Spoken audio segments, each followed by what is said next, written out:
നമ്മുടെ ജീവിതത്തിൽ പലപ്പോഴും നാം ദൈവത്തോട് ചോദ്യങ്ങൾ ചോദിക്കാറുണ്ട്. കഷ്ടതകളിൽ കൂടെ, വേദനകളിൽ കൂടെ, പ്രയാസങ്ങളിൽ കൂടെ ഒക്കെ കടന്നു പോകുമ്പോൾ പലപ്പോഴും നമുക്ക് ഉത്തരം ലഭിക്കാറില്ല. എന്തുകൊണ്ടാണ് ഈ പ്രതികൂലം എൻ്റെ ജീവിതത്തിൽ വന്നത്, എന്തുകൊണ്ടാണ് ഈ കഷ്ടങ്ങളൊക്കെ എൻ്റെ ജീവിതത്തിൽ വന്നതെന്ന് പലപ്പോഴും നാം നിരാശപ്പെട്ട് ഭാരപ്പെടാറില്ലേ?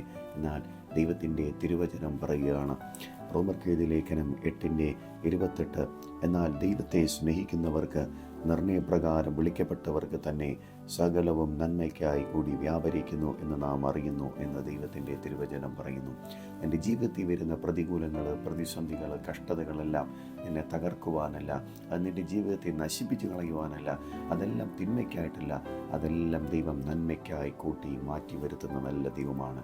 ആയതുകൊണ്ട് യേശുവിൻ്റെ മുഖത്തേക്ക് മാത്രം നോക്കുക, അവനിൽ തന്നെ ആശ്രയിക്കുക.